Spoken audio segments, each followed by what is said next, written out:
Here's what's coming up on today's show. So here's the thing with that type of work, the legal work. Okay. It doesn't matter until it matters, right? True. Because as long as you're healthy and nothing happens, who cares? But then it's too late. Welcome to the How Money Works podcast with Craig and Jennifer Moser of Maestro Wealth Advisors, serving you throughout the Triad of North Carolina for more than 30 years. We're going to spend some time talking about cutting corners here. Gang, what's going on this week? How you doing, Craig? We're good. You're not Craig. I got to do a shout out to our youngest son. So our youngest son came back from Salt Lake, and he's started his business, and he has a work truck and a pleasure truck, I guess. And the pleasure truck is one he got after graduation. And the work truck is kind of giving him a little bit of problems. And he's making those businessman's decisions, right? What do I do with this truck? Do I fix the truck? Do I offload the truck? Do I replace the truck? And he came up with this wonderful idea. He says, why don't I offload my pleasure truck, get another work truck, a used one? I can probably swap it pretty much dollar for dollar, and that way I have two work trucks. And Craig and I look at each other and like, yeah, that's a good idea. He got my brains. That was a good idea. And he got the guy down from, $33,000 down to about $27,000 on his truck. So he's a good negotiator. Cut He some gets that corners. from Yeah, me. he He gets gets some that corners. from I me. guess that's true. I'm sort of a yes or no guy. Gotcha. So I thought that was neat. Well, Watching your children grow and make these decisions and make good decisions. It's pretty cool. There you go. Well, that works well for our segue into cutting some corners. Like I said, we're going to talk a little bit about some places where some people try to do that in retirement planning and maybe why it's not a good idea. Obviously, trying to hang a little bit for used cars is definitely a good idea, so that's a positive. But let's look at some negatives here. Taking too much risk, speaking of, right? Buying a used car can be risky. Taking too much risk and then trying to maybe make up for it. To try to make up for not saving earlier on in life, Craig. So often I think that's where most people get. They get to a little over 50. They start to get serious about retirement, and they're like, I did a terrible job. I need to start like swinging for the fences or something to make up some ground. Chase here. returns. Right. Well, if they're there, too much risk. So let's talk about that. Simply put, the level of potential to lose money, risk.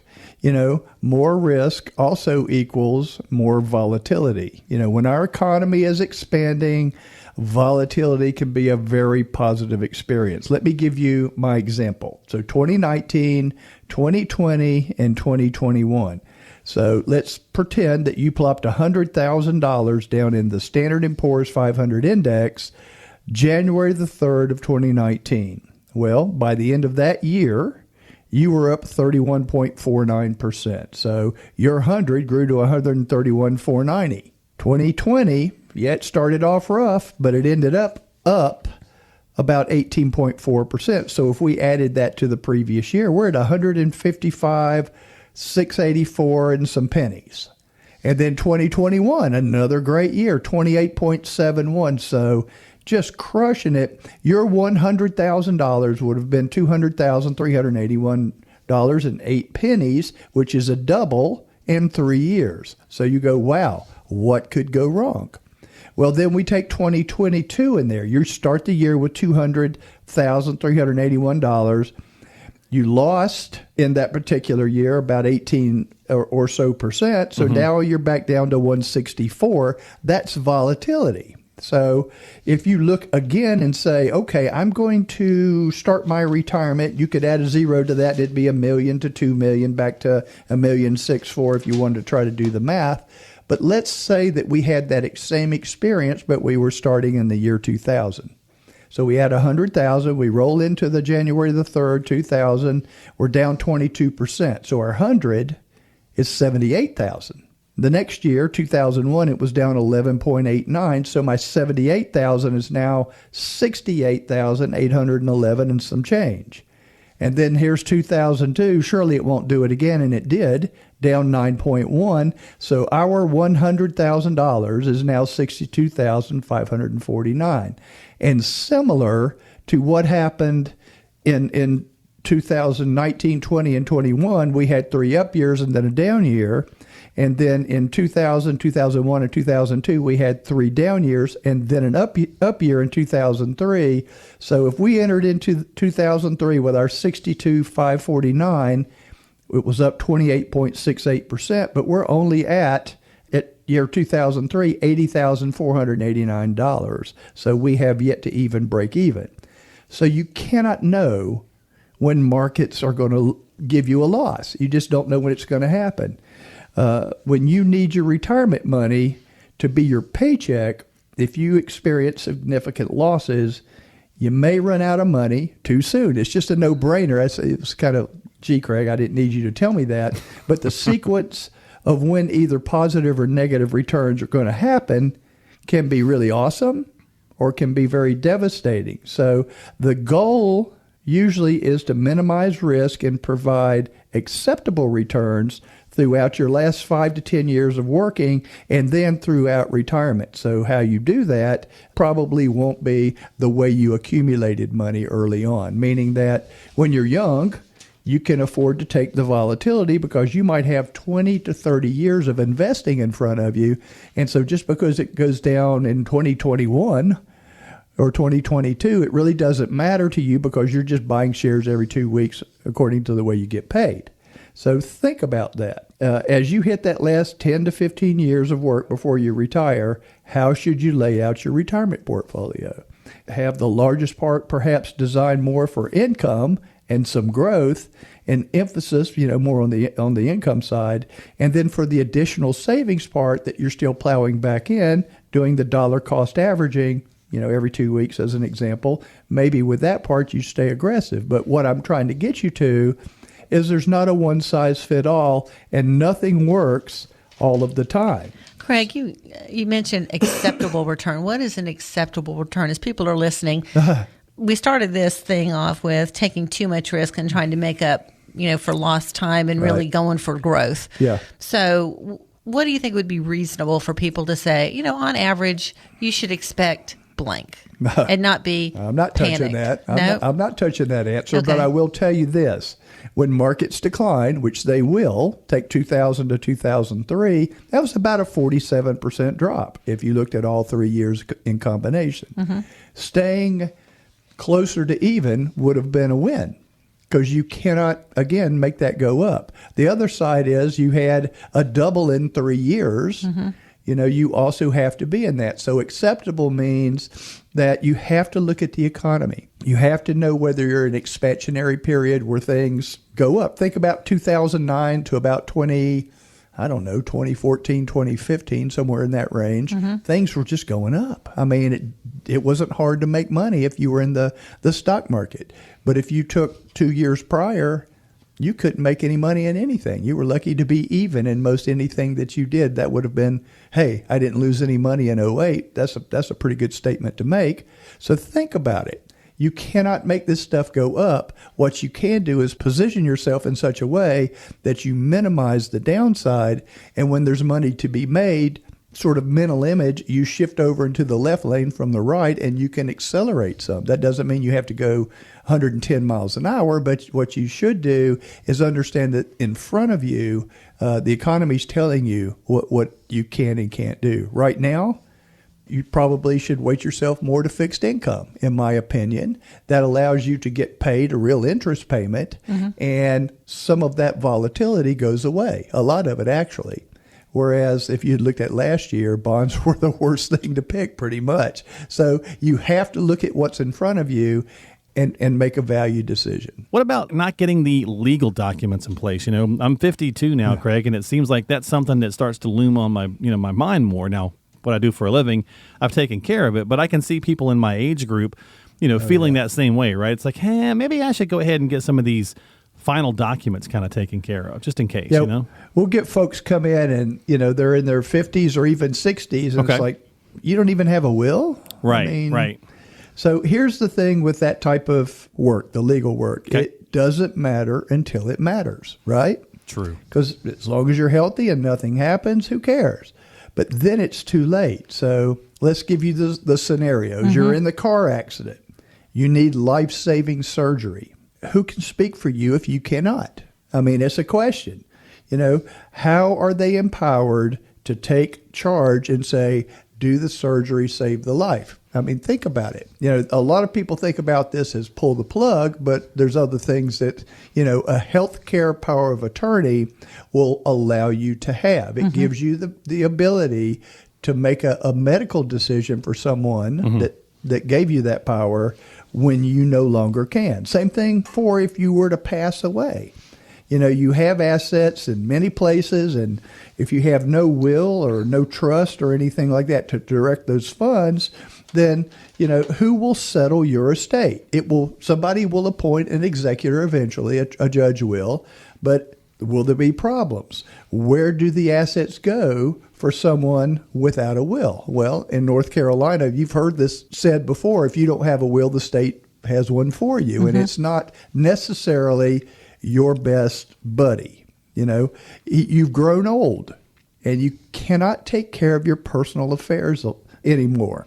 Who can legally step up and help you? Who can write a check? Who could help you to negotiate a contract? If you don't have that paperwork in place and are now in a position to where you can't really make decisions, and it's obvious, meaning that you might not have all the cookies in the jar. I mean, no longer can you even get a power of attorney to get somebody to do that because you waited too long. It's important. It's important to have a solid estate plan in place. Don't go for cheap here. Get this done well. This isn't like, okay, I can buy A or B, one's cheaper than the other and equivalent. What's in that legal document and what you have done, things like payable on death or transfer on death, or making sure that your beneficiary designations are trustees of trust. Things like this matter when something happens to you. Craig, we just had two couples that came in that their spouse was suffering from early Alzheimer's. And at the time, we went ahead and looked at their file just to make sure where they were with their estate docs. We had the will and we had a healthcare power of attorney. And I said, we don't have your durable power of attorney, which does your financial affairs. The healthcare deals with health issues, and the power of attorney does your financial. So if, RMDs are due, where does money go, charitable giving, how do you want to invest it? All of that cannot be done unless we have that power of attorney. Well, lo and behold, they did have one. They shared it with us, and then we were able to move forward and have that in place. And it gives that spouse peace of mind that this particular person's got it taken care of, and their spouse can carry on for them. That's a great point. It's critical. And Craig, you said something very important. Don't wait until you're showing those Alzheimer's or dementia, or God forbid, you're bedridden and you've had a paralyzing event. You cannot get a power of attorney at that time. You've waited way too long, and therefore you can never get one. And no one can do your affairs but you. So it's critical that you do that. And it's critical that you really pull those documents out and look at them about every 5 years or so, because maybe the executor has passed. Maybe, your kids have gotten married. Maybe there are more grandchildren. So you really do need to refresh it and look at it. It doesn't necessarily mean that you need to rewrite the whole thing, but you may need to tweak it based on new laws that come on, or maybe your own family circumstances have changed. Yeah, that's a great point. And Craig, I like where you said, this is another place. Don't cut corners on this, right? It's certainly going to be worthwhile in the long run to get this all handled properly. And if you are listening today and you don't know where to turn, we do have some recommendations, people that we work with, we trust, we like their work, and it's fair work, cost for the work that they do. So another corner cutting process that some people do is they're not organized. They just have everything helter-skelter. Well, you're the organized person. My joke is I'll get up out of bed in the middle of the night and go back in there. Jennifer's already made the bed up. I mean, sometimes it gets to be too much. Put your coffee cup up. Too much, right? I was like, wait, I was getting ready to get coffee. I was using that, right? You need to communicate. In every situation you face, it will go much better if you have your plan put together. Knowing the when, the how much, going to each financial goal will be the constant that you'll be able to focus on. If not, you'll operate only what is most top of mind, right now. A rudderless boat being pushed around by the current and the wind flow. It's trying to wax philosophical here, but the reality is you've got to have things in place for when something happens. For example, if somebody has an accident, how do you find the legal documents like that healthcare or durable power of attorney. If you need to be in a situation to where you go to work tomorrow and they say you don't work here anymore, have you organized yourself by doing financial planning? Meaning, I've analyzed what would happen if I retire at X with this income goal that I have. I have a goal of, you make the number up, $100,000. We usually do it net. We usually inflate it. But the bottom line is, if you can make that work today and you say, I could quit today, then if they come in and say, we're quitting for you, we're going to lay you off, you might go, well, I can make this work because I've already ran the math. I've ran my numbers. I've looked at different situations. And although I don't like what's in front of me here, I can handle this without a panic. So again, very important. What about people that avoid the discussion about long-term care? Yeah. So, I mean, it's not a fun topic, but it's expensive too, right? That's probably why they're avoiding it, right? Right. I mean, if you are in the situation where you need long-term care, and people think of long-term care that they're going to be in a medical facility. Yeah. But, more and more people are wanting that home health care option, and that is expensive. Yeah. If you live long enough, you're going to need some help. Now, whether it's home care or assisted living or something in between that and going into the big house, what type of help, who really knows when it's going to happen until it happens. Those are things that you need to have thought out what you're going to do. It's probably the biggest gaping hole in most financial plans because people do not want to either think about it or find a way to pay for it. And so it's a problem. Most of you want to stay in the home. It's a maybe. Maybe you'll stay there. What will it cost to maybe just have some help at home? I mean, that would be easy. How will you pay for it? Would you pay for it out of pocket?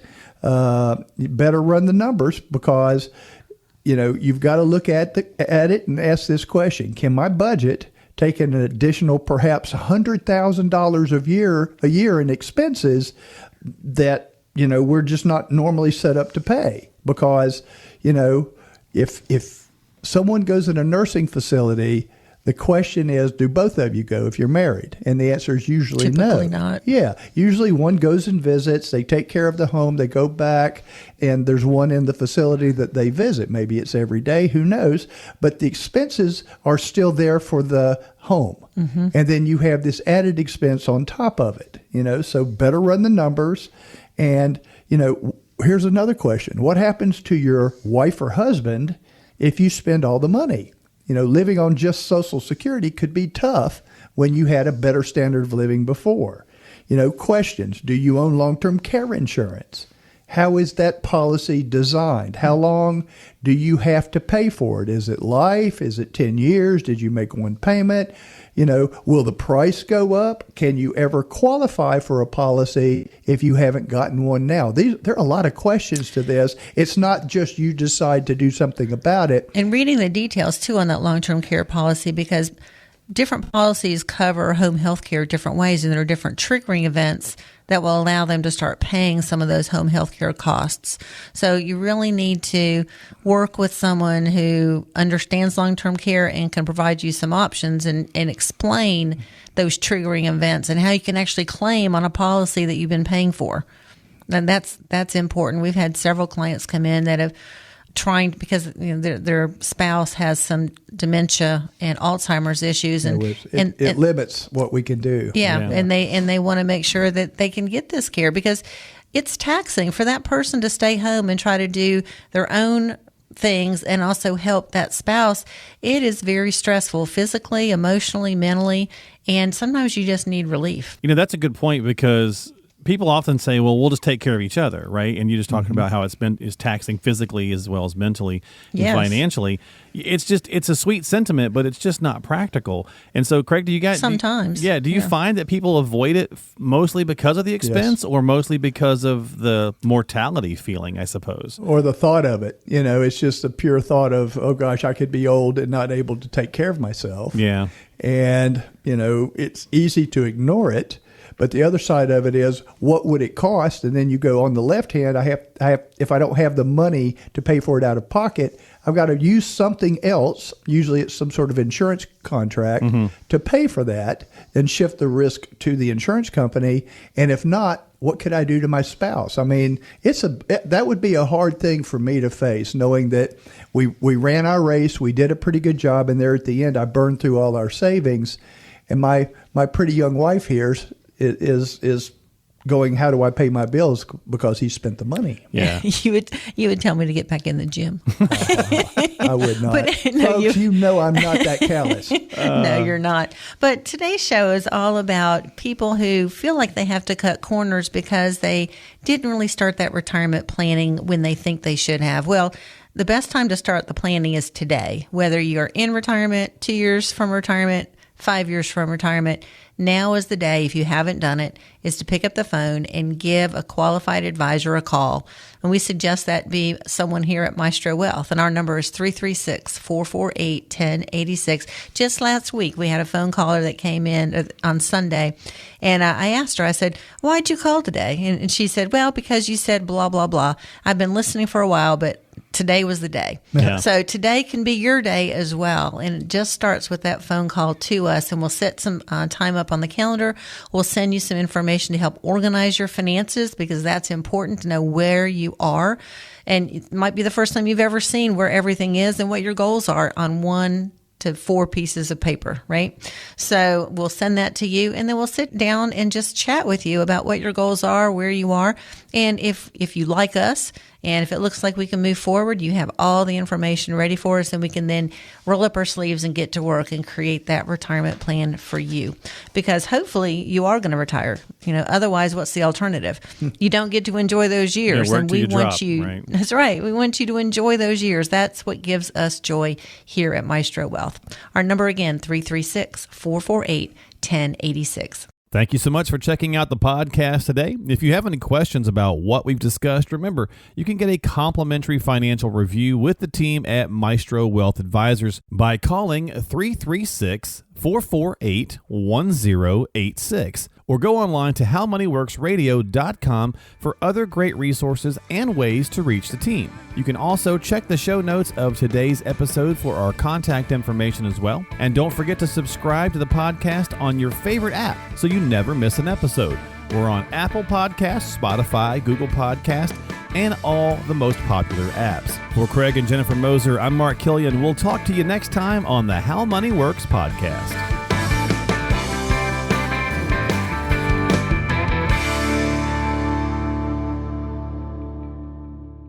Craig Moser is a financial advisor and certified financial planner. Securities offered through Avantax Investment Services, member FINRA SIPC. Investment advisory services offered through Avantax Advisory Services. Insurance services offered through Avantax Affiliated Insurance Agency.